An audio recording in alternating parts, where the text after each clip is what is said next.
वजह है कि 15% बजट जो है वो भारत ने बढ़ा दिया है अपना डिफेंस बजट। अब भारत ने अपना दिफाई बजट एक बार फिर बढ़ा दिया। इस वक्त तकरीबन 8 लाख वो जिसे कहते हैं ना करोड़ है इंडिया का डिफेंस बजट है। ख्याल है कि that will not be good for Pakistan.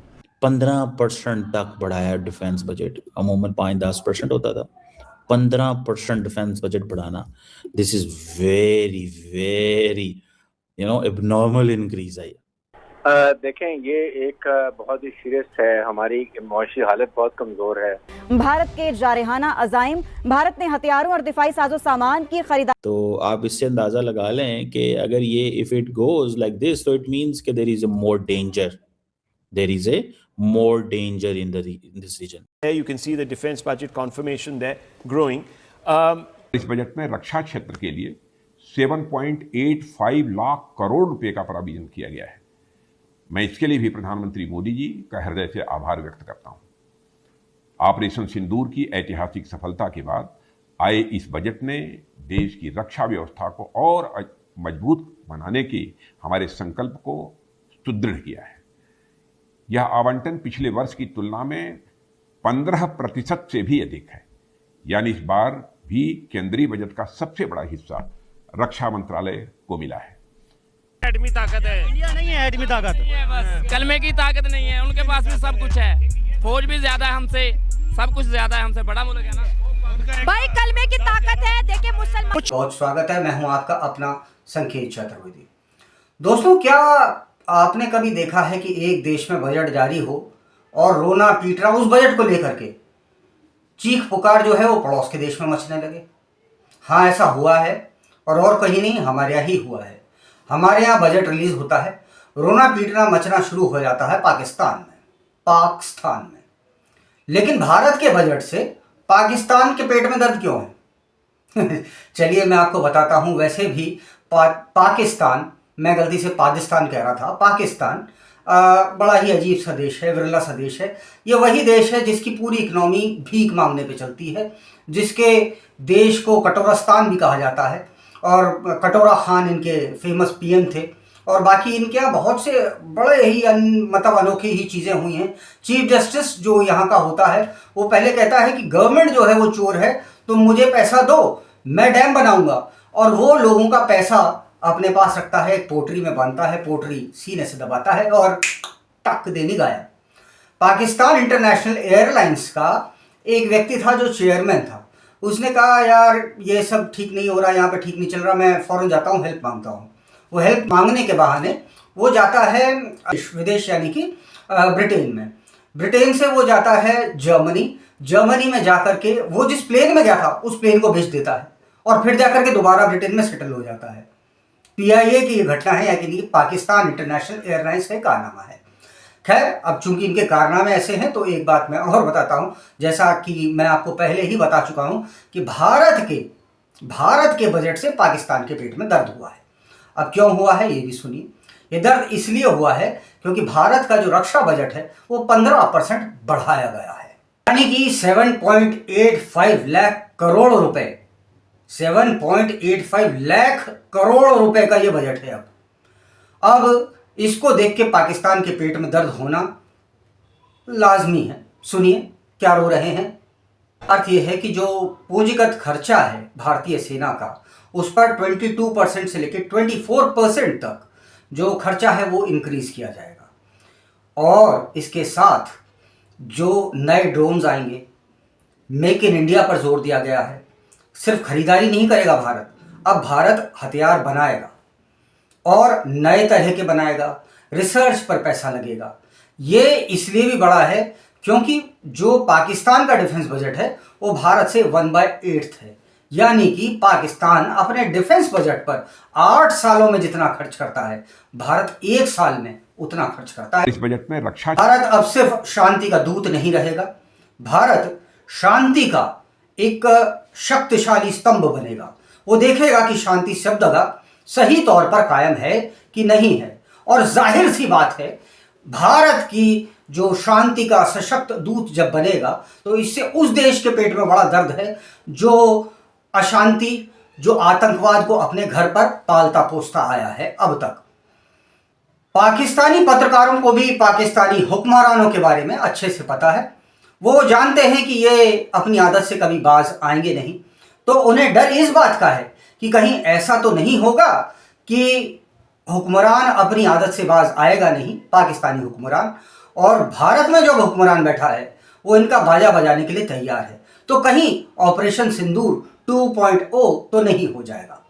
अब जैसे ये नई इनोवेशन आएगी, नई टेक्नोलॉजी आएगी, नई चीज़ें जो भारत में बनेंगी, भारत सिर्फ आयात ही नहीं करेगा, हथियार बनाएगा भी और बाहर भी भेजेगा, तो इससे पाकिस्तानी जो पत्रकार हैं, मेरे को लगता है वो शायद पढ़े लिखे तो ज़रूर हैं, इनसे मूर्ख हुक्मरानों से तो उनके ज़्यादा काबिल हैं, तो वो लोग ये बात जानते हैं कि war is one by technology, not by any कलमा की ताकत।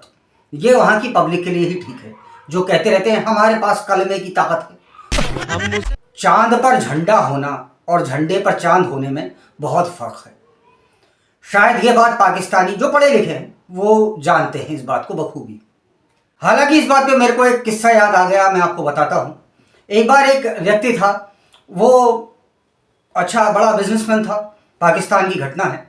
वो ट्रेन में चल रहा था, उसने कहा, मतलब युद्ध का समय चल रहा था, तो उसको क्या हुआ, फर्स्ट क्लास का जो टिकट था वो नहीं मिला। अनफॉर्चुनेटली उसको थर्ड क्लास का टिकट मिल गया, तो उसने कहा जाना ज़रूरी है, चूँकि बिजनेसमैन था, तो उसने कहा चलो ऐसे ही चलते हैं, थर्ड क्लास में चल लेते हैं, जाना ही तो है, बिजनेस ज़रूरी था भाई उसका जाना। अब वॉर का टाइम था, तो पाकिस्तान के जो थर्ड क्लास के लोग थे, अनपढ़ गवार, वो कहने लगे हम भारत का बाजा बजा देंगे, ये कर देंगे, वो कर देंगे, अला कर देंगे, फला कर देंगे। तो बिजनेसमैन जो पढ़ा लिखा था पाकिस्तानी, उसने कहा कि देखो भाई इंडिया बहुत पावरफुल है, तुम उसे नहीं हरा पाओगे, तुम्हारा बाजा बज जाएगा। तो जो थर्ड क्लास पाकिस्तानी था, जो थर्ड क्लास में चल रहा था उनकी ट्रेन में, जो हैवी थर्ड क्लास ही, वो सब मिल करके उसकी पिटाई लगा देते हैं। वो नीचे उतरता है, नीचे उतरने के बाद में उसे एक और अपने ही जैसा पढ़ा लिखा व्यक्ति मिल जाता है। वो कहता है भाई क्या सीखा आज तुमने? वो कहने लगता है मैंने ये सीखा कि जो भी बातें फर्स्ट क्लास की हों उन्हें थर्ड क्लास में बैठ के नहीं करना चाहिए। तो वही बात है, जो फर्स्ट क्लास वाला है वो समझता है कि डिफेंस बजट अगर इतना बड़ा है उसका इम्पैक्ट क्या पड़ेगा। हालांकि मैं आपको दिखा चुका हूं, और फिर एक बार देख लीजिए ये जो कलमे की ताकत के विषय में क्या कह रहे हैं। Now to speak it simple enough, Bharat अब डोजियर नहीं थमाएगा, भारत अब अग्नि मिसाइल फेंकेगा, वो भी 6 नया वर्जन, अपग्रेडेड वर्जन, 10,000 किलोमीटर तक जिसकी रेंज है वो। ये 15% की बढ़ोतरी सिर्फ 15% पैसे की नहीं है, ये 15% हौसलों की, ये यूं कहूं 150% हौसलों की है, 150% इनोवेशन की है, 150% इरादों की है। और ये बात पाकिस्तानियों को समझ लेनी चाहिए कोई भी हिमाकत करने से पहले। ये संदेश साफ है पाकिस्तानियों, अगली बार तुम्हें एटलीस्ट कुछ नहीं तो 20% तो जूते ज़्यादा पड़ेंगे, क्योंकि हमारा दिल बहुत बड़ा है, तो हम मारते तो थोड़ा बहुत है, लेकिन हालांकि ये भी बात और है, मैं 20% कह रहा हूँ, लेकिन जब हम मारने पे आते हैं ना हिंदुस्तानी, तो हम मारते ज़्यादा हैं और गिनते कम है यार, ये हमारे की कहावत है, सोचा तुम लोगों को बता दूं। अब एक बात और बताता हूँ जो पाकिस्तान में इंटरनल है और कुछ एक्सटर्नल भी है, कि इन लोगों का बाजा बजा क्यों पड़ा है। बाजा पाकिस्तानियों का जो वहाँ पे रूलिंग क्लास है, जो बेसिकली पंजाबी है, उनका बाजा इसलिए दोस्तों बजा पड़ा है क्योंकि खैबर पख्तूनख्वा पाकिस्तान के नॉर्थ वेस्ट में एक जगह है, नॉर्थ वेस्ट फ्रंटियर प्रोविंस में, खैबर पख्तूनख्वा में जो तहरीक तालिबान पाकिस्तान है, वो जब मर्जी आए तब इन्हें ठोक रही है, जब मर्जी आए तब। आपको अगर थोड़ा और आप वेस्टर्न साइड में जाएंगे, थोड़ा नॉर्दर्न से थोड़ा सा नीचे, जो ईरान और अफगानिस्तान से बॉर्डर मिल रहा है, वहाँ पर आपको मिलेगा बलूचिस्तान। बलूचिस्तान में जो बलूची हैं वो इनका बाजा बजाए पड़े हैं। आपको अगर याद हो, कुछ ही दिन पहले की बात थी, या कहूँ कुछ महीने पहले की बात थी, इनकी पूरी ट्रेन ही उनने कब्जा ली थी। आपने कभी सोचा है पूरी ट्रेन, वो भी सैनिकों से भरी, उनने कहा चलो गए, ट्रेन के ट्रेन उड़ा के ले गए। तीसरा इनका जो प्रांत है वो है सिंध, वहां पर वो सिंध देश की मांग कर रहे हैं।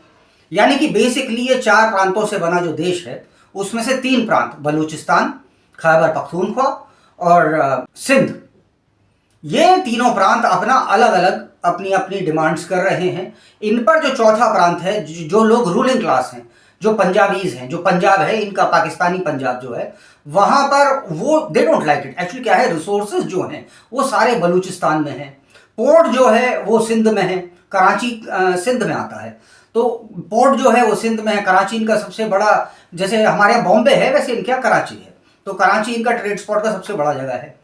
अब इसका कुछ तो एक तरह से एक अजीब और गरीब स्थिति बनी पड़ी है, इन्हें समझ में नहीं आ रहा कि ये करें तो क्या करें। अब जो रूलिंग क्लास है वो पंजाबी है, पंजाबियों को लगता है कि हमारे को ये अधिकार है सब कुछ मौज बहार उड़ाने का, पाकिस्तानियों पंजाबियों को। और इनकी दरअसल क्या है सर, जुबान बहुत लंबी होती है दोस्तों, इतनी लंबी है कि आप उसका तार बना दो और कपड़े सुखा लो उस पर। हालांकि करना धरना इनके बूते का कुछ नहीं होता। एक बात और है कि जो इनका पड़ोसी है ईरान, ईरान से इनका अलग पंगा है। अब वो पंगा इन्होंने क्या करा, जो शरीफ है, छोटा वाला शरीफ, छोटू शरीफ गया, छोटू शरीफ ने खूब, और इसके जो आर्मी का जनरल है, दोनों ने जाकर के खूब तलवे चटैया करी जो अमेरिका का राष्ट्रपति है डोनाल्ड ट्रंप की। और डोनाल्ड ट्रंप के जो कुछ भी इन्होंने जो तलवे चाटने थे या जो कुछ भी इन्होंने चाटा, उसके बाद में उनने कहा कि कोई बात नहीं बेटा, तुमको हम सरपरस्ती देते हैं, तुम्हारी तरफ से हम देखेंगे क्या समस्या है क्या नहीं है। ऐसे इंटरनेशनल बॉर्डर भी लगता है, वो इंटरनेशनल बॉर्डर इनका ईरान से भी लगता है, इंडिया से लगता है on the eastern front, western front Iran से और अफगानिस्तान से डुरंड लाइन पे लेकर के इनकी लड़ाई है। वो कुछ मानते नहीं, और अफगानिस्तान ने जो इनके टपकाए हैं उनके पास अच्छे हथियार कहाँ से आए, जो अमेरिकन छोड़ के चले गए थे, और अमेरिकन जो इनके साथी हैं। तो अमेरिकी के हथियार से जो पाकिस्तान का साथी देश है, जो हथियार अमेरिका में बने थे उससे ही पाकिस्तानी को मारा जा रहा है। अब मैं ईरान पे आता हूं, ईरान और अमेरिका का झगड़ा चल रहा है। अमेरिका कह रहा है हम ईरान पे अटैक कर देंगे, अगर मान लीजिए अटैक कर देते हैं, वो यूज क्या करेंगे, पाकिस्तान की लैंड। अगर पाकिस्तान की जगह को इस्तेमाल करा गया तो ईरान फिर इन पे मिसाइलें टपका देगा। अभी 2 साल या 2.5 साल पहले की बात थी, ईरान ने 2 मिसाइलें पाकिस्तान में दे मारी थी, क्वेटा के आसपास पे कहीं पे। तो अब बड़ी एक विचित्र सी अजीब व गरीब सी स्थिति बन जाएगी कि, क्योंकि जैसे जो इनकी उम्मा है, मुसलमानों की उम्मा, उसमें ये सब पाकिस्तानी वर्सेस बाकी उम्मा कहीं लड़ाई ना शुरू हो जाए, ये भी एक नया नाटक आया है। क्योंकि जो गाजा है, जिसको ये लोग गजा करते हैं ना, और हमारे यहाँ के भी पत्रकार करते हैं, कई जो सेकुलर पत्रकार करते हैं गजा, वो गाजा नहीं गजा है। रवीश कुमारवा को आपने सुना होगा, वो कर रहा था गजा है, गाजा नहीं है गजा है। तो जो गजा है वहाँ पर पाकिस्तान ने अपनी पीस कीपिंग फोर्स टाइप की भेज दी कि भैया जितने भी वहाँ के हमास के हैं वो कृपा करके हथियार रख दें, क्योंकि पाकिस्तानियों से बेहतर हथियार रखना कौन जानता है। याद कीजिए 1971 को 93,000 सैनिकों ने उठा करके अपनी बंदूकें रख दी थी, और बंदूकें तो रखी, साथ में पैंटों को भी रख दिया था नीचे। 1970 वॉर बांग्लादेश का याद है होगा आप लोगों को। तो वो इसमें बड़े माहिर है, वो जा करके कह ही सकते हैं कि भैया हथियार डाल दो, हमने भी तो डाले थे, हमने 71 में डाले थे, तुम अब डाल दो। यानी इसका अर्थ अब क्या होता है, इसका अर्थ होता है हमास जो है वो नाराज हुआ पाकिस्तान से। क्यों? क्योंकि Pakistan is working under American pressure, और यहां पर यह भी है कि America is helping Israel, Benjamin Netanyahu. अब याहू वाले हो सकते हैं तो जो याहू वाले नेतन्याहू हैं, वो उन्होंने साफ तौर पे कह दिया we don't require these Pakistanis, these are useless failures. ये फिर भी कह रहे हैं भैया हम करा देंगे, हम रखवा देंगे, हमारा एक्सपीरियंस है उसमें, प्लीज हमें जाने दो, प्लीज हमें आने दो। चाइना इनसे अलग रो रहा है, चाइना कह रहा है तुम्हारी वजह से जो सीपेक कॉरिडोर था उस पर ड्रामा शुरू हो गया, शी जिनपिंग पे हमले की तैयारी बन गई, और वहां पे हमला जो कुछ भी हुआ उसमें जो कई सैनिक थे शी जिनपिंग को सेव करने वाले वो भी मारे गए। और उसके पीछे प्रेशर ये बताया जा रहा है कि जो सीपेक कॉरिडोर में जो चाइना ने पैसा लगाया था, जो चाइना ने इन्हें पैसा उधार में दिया था, जमीन भले इनकी रख ली हो लेकिन वो फिर भी ये निकलवा नहीं पाए। तो ये वहां पर अनरेस्ट सा बन रहा था चाइना में, यानी कि चाइना भी नाराज, ईरान भी नाराज, अफगानिस्तान भी नाराज। तो जो उम्मा है कहीं आपस में ये उम्मा में ही तो जूत नहीं बच जाएगा, ये बहुत बड़ा प्रश्न है। डॉक्टर निर्मला सीतारमण ने यह बजट प्रस्तुत करा है, पाकिस्तान में सबका खास तौर पे हुक्मरानों का बाजा बजा पड़ा है, क्योंकि उन्हें पता है कि हमारी आर्मी बड़े प्रोफेशनल है, हम जा करके यूं ही लोगों को नाम पूछे कि वो मुसलमान है नहीं मार देते, और हमारी शिक्षा पद्धति भी अलग है। हम लोग उस चीज को मानने वाले हैं जिस चीज में सबका भला हो। लेकिन हाँ, हमारे शास्त्रों में यह भी लिखा गया है, अहिंसा परमो धर्म, धर्म हिंसा तदैव च। नमस्कार, मैं संकेत चतुर्वेदी, मुझे इजाजत दीजिए।